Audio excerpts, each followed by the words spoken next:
সুপ্রিয় দর্শক শ্রোতাবিন্দু, আসসালামু আলাইকুম ওয়া রাহমাতুল্লাহি ওয়া বারাকাতুহু। আলোচনা করছিলাম কোনটি সবচেয়ে বড় গুনাহ, কোরআনে জ্ঞান না থাকা নাকি শিরক করা। এ বিষয়ে 3টি পর্বে এ পর্যন্ত আলোচনা আমাদের সমাপ্ত হয়েছে। প্রথম পর্বে কমন সেন্সের মাধ্যমে আমরা জানতে পেরেছিলাম কোরআনে জ্ঞান না থাকা সবচেয়ে বড় গুনাহ। দ্বিতীয় পর্বে কোরআনের জ্ঞান অর্জনের নীতিমালা নিয়ে আলোচনা করেছিলাম এবং সেই নীতিমালার আলোকে তৃতীয় পর্বে কোরআনের তথ্য উপস্থাপন করে আমরা জানতে পেরেছিলাম কোরআনের জ্ঞান না থাকা সবচেয়ে বড় গুনাহ, আর শিরকের গুনাহ হচ্ছে অতি বড় গুনাহ। আজকে আমরা কোরআনের আরেকটি তথ্য উপস্থাপন করব। ইতিমধ্যে আমরা জেনেছি সূরা লুকমানের 13 নম্বর আয়াতের শেষ অংশে আল্লাহ তাআলা জুলুম শব্দটির সাথে আজিম শব্দটি যুক্ত করে শিরকের গুনাহের বরত্বের মাত্রাটি জানিয়েছেন। আর সে বরত্বের মাত্রাটি হলো অতি বড়, অর্থাৎ আজিম শব্দের অর্থ হচ্ছে অতি বড়। আর এই আজিম শব্দের সর্বোচ্চ মান তথা সুপারলেটিভ ডিগ্রি হচ্ছে আজলাম, আর সুপারলেটিভ ডিগ্রি হচ্ছে ইসমে তাবদিল। আমি যদি একটু ইংরেজি গ্রামার নিয়ে কথা বলি, ইংরেজি গ্রামারে ডিগ্রি অফ অ্যাডজেক্টিভ 3টি: positive degree, comparative degree, superlative degree. কিন্তু আরবিতে হচ্ছে এই ডিগ্রি হচ্ছে 2টি, একটি পজিটিভ ডিগ্রি আর একটি হচ্ছে সুপারলেটিভ ডিগ্রি। তো এখানে আজিম শব্দটি হচ্ছে পজিটিভ ডিগ্রি আর আজলামু শব্দটি হচ্ছে সুপারলেটিভ ডিগ্রি। সুতরাং এই আজলামু শব্দটির অর্থ হবে সবচাইতে বড় জালিম তথা সবচাইতে বড় গুনাহগার। তো আমরা এই আজলামু শব্দটি দিয়ে কোরআনে 16টি আয়াত রয়েছে, সেই আয়াতগুলো আমরা একটু উল্লেখ করি এবং তারপরে আমরা শেষে পর্যালোচনা করব। তো প্রথম আয়াতটি হচ্ছে ফামান আজলামু মিম্মান ইফতারা আলাল্লাহিল কাযিবা লিউদিল্লান নাস বিগাইরি ইলম। সুতরাং তার চেয়ে বড় জালিম আর কি হতে পারে যে না জানার কারণে আল্লাহ তথা কুরআন সম্পর্কে মিথ্যা রচনা করে মানুষকে বিভ্রান্ত করে। এটি হচ্ছে সূরা আনামের 144 নম্বর আয়াত। কিন্তু সেই আয়াতে আল্লাহ তাআলা স্পষ্ট করে জানিয়ে দিলেন যে না জানার কারণে কুরআন সম্পর্কে যে মিথ্যা রচনা করে মানুষকে বিভ্রান্ত করে সেই হলো সবচেয়ে বড় জালিম।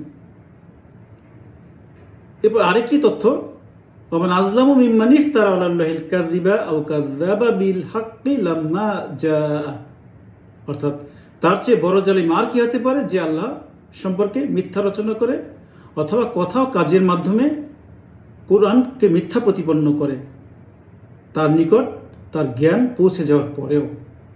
এটি সূরা আনকাবুতের 68 নম্বর আয়াত।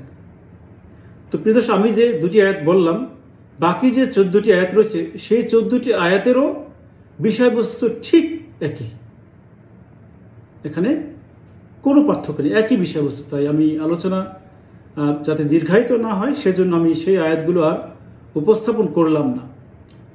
তো আমরা এখন 16টি আয়াত নিয়ে পর্যালোচনা করব। তো 16টি আয়াতের মধ্যে একটি আয়াত আল্লাহ তাআলা আজলামু শব্দটি ব্যবহার করেছেন হযরত নূহ আলাইহিস সালামের কওম যে অত্যধিক জালিম ছিল সেটি বোঝানোর জন্য। আর বাকি 15টি আয়াতে আল্লাহ তাআলা আজলামু শব্দটি দিয়ে বোঝাতে চেয়েছেন সবচেয়ে বড় জালিম তথা সবচেয়ে বড় গুনাহগার কে তা বোঝানোর জন্য, তা জানানোর জন্য আমাদেরকে। তো আমরা যদি 15টি আয়াত নিয়ে পর্যালোচনা করি তাহলে আমরা দেখতে পাই যে কুরআন সম্পর্কে মিথ্যা রচনা করা তথা কুরআনের আয়াতকে মিথ্যা বলার কারণে 2 ধরনের ব্যক্তিদেরকে আল্লাহ তাআলা সবচাইতে বড় জালিম তথা সবচাইতে বড় গুনাহগার বলে চিহ্নিত করেছেন। আর প্রথম শ্রেণীর সেই মানুষ হলো যারা কুরআনের জ্ঞান না থাকার কারণে কুরআন সম্পর্কে মিথ্যা রচনা করছে। আর আরেক শ্রেণীর মানুষ হচ্ছে যারা কুরআনের জ্ঞান থাকার পরেও কুরআন সম্পর্কে মিথ্যা রচনা করছে। আর এই 2 ধরনের মানুষ সবচেয়ে বড় জালিম তথা সবচেয়ে বড় গুনাহগার হওয়ার কারণ হচ্ছে তারা মানুষকে বিভ্রান্ত করছে কুরআন সম্পর্কে মিথ্যা রচনা করে। এ কারণে তো প্রিয় দর্শক, এখন প্রশ্ন হলো এই 2 শ্রেণীর মানুষের মধ্যে কারা অধিকতর বড় জালিম তথা সবচেয়ে অধিক বড় গুনাহগার বলে গণ্য হবে।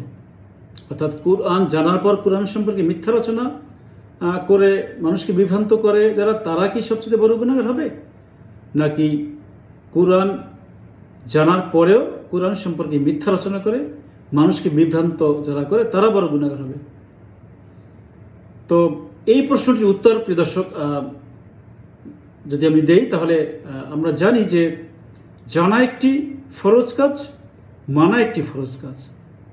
জানা মানে হচ্ছে জ্ঞান অর্জন করা, মানা মানে আমল করা।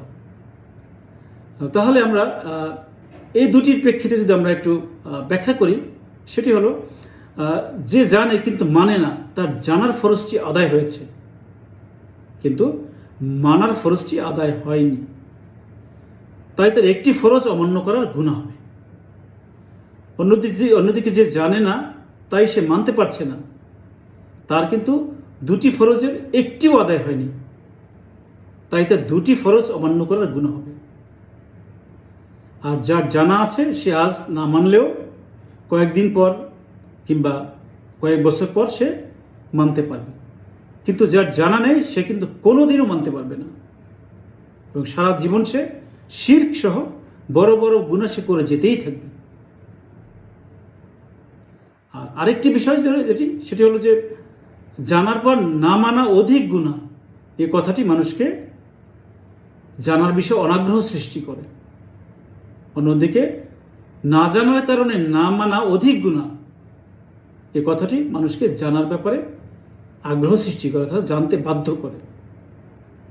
তাহলে প্রিয় দর্শক, এই আলোচনার মাধ্যমে আমরা খুব সহজে বলতে পারি না জানার কারণে না মানা জানার পর না মানা থেকে দ্বিগুণ গুনাহ হবে।